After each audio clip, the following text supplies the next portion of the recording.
চায় পে চর্চায় সংগঠন আরও মজবুত করার ডাক দিলেন দিলীপ ঘোষ। রামনগরে বিজেপির কর্মসূচিতে কর্মী সমর্থকদের বিপুল উপস্থিতি, রাজ্য সরকারকে করা বার্তা। সংগঠনকে তৃণমূল স্তর থেকে আরও শক্তিশালী করার লক্ষ্যে পূর্ব মেদিনীপুর জেলার রামনগরে বিজেপির উদ্যোগে অনুষ্ঠিত হল চায় পে চর্চা কর্মসূচি। এই কর্মসূচিতে প্রধান অতিথি হিসেবে উপস্থিত ছিলেন ভারতীয় জনতা পার্টির প্রাক্তন রাজ্য সভাপতি ও মেদিনীপুরের প্রাক্তন সাংসদ দিলীপ ঘোষ। তার সঙ্গে ছিলেন বিজেপির জেলা, ব্লক ও মণ্ডল স্তরের নেতৃত্বের পাশাপাশি বিপুল সংখ্যক কর্মী সমর্থক। চায়ের আড্ডার স্বতঃস্ফূর্ত পরিবেশে দলীয় কর্মীদের সঙ্গে ঘনিষ্ঠ মতবিনিময়ে অংশ নেন দিলীপ ঘোষ। সংগঠনকে আরও শক্তপোক্ত করা, তৃণমূল স্তরে বিজেপির বিস্তার, কর্মীদের দায়িত্ব ও ভূমিকা, এই সব বিষয়েই বিস্তারিত আলোচনা হয়। কর্মীদের উদ্দেশ্যে তিনি বলেন, মানুষের কাছে পৌঁছে তাদের সমস্যার কথা শোনা এবং সংগঠনের বার্তা ঘরে ঘরে পৌঁছে দেওয়াই এখন দলের প্রধান লক্ষ্য। দলের প্রতিটি কর্মীকে মাঠে সক্রিয় থাকার আহ্বান জানান তিনি।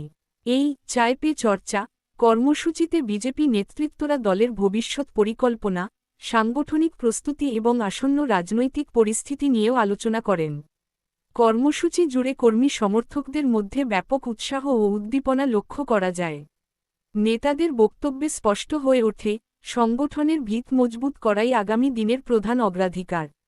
এদিন পাশাপাশি যুবভারতী স্টেডিয়ামে সাম্প্রতিক বিশৃঙ্খলা কাণ্ডের প্রসঙ্গ টেনে রাজ্য সরকার, মুখ্যমন্ত্রী ও পুলিশ প্রশাসনের ভূমিকা নিয়ে করা সমালোচনা করেন দিলীপ ঘোষ। তার বক্তব্যে রাজ্যের আইনশৃঙ্খলা পরিস্থিতি নিয়ে প্রশ্ন তোলেন তিনি।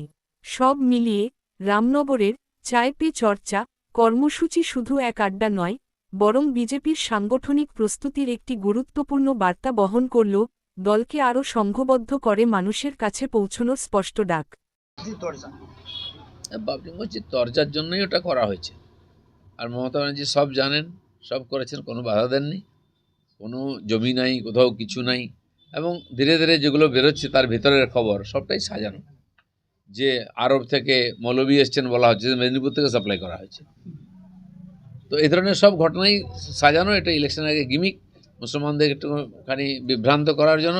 কিন্তু এসআইআর নিয়ে যে ধরনের হাওয়া তোলা হয়েছিল, যে ধরনের বিরোধিতা করা হয়েছিল, একটা লোকও তাতে কান দেয়নি। এমনকি মমতা ব্যানার্জি নিজেও ফর্ম ফিল আপ করেছেন, মমতাওয়ালা ঠাকুরও ফর্ম ফিল আপ করেছেন। সাধারণ মানুষ এটা ভালো করেই জানে যে এরা লোককে বোকা বানাচ্ছে, তাই 2 সপ্তাহের মধ্যে সব ফর্ম ফিল আপ সাধারণ মানুষ করে দিয়েছেন।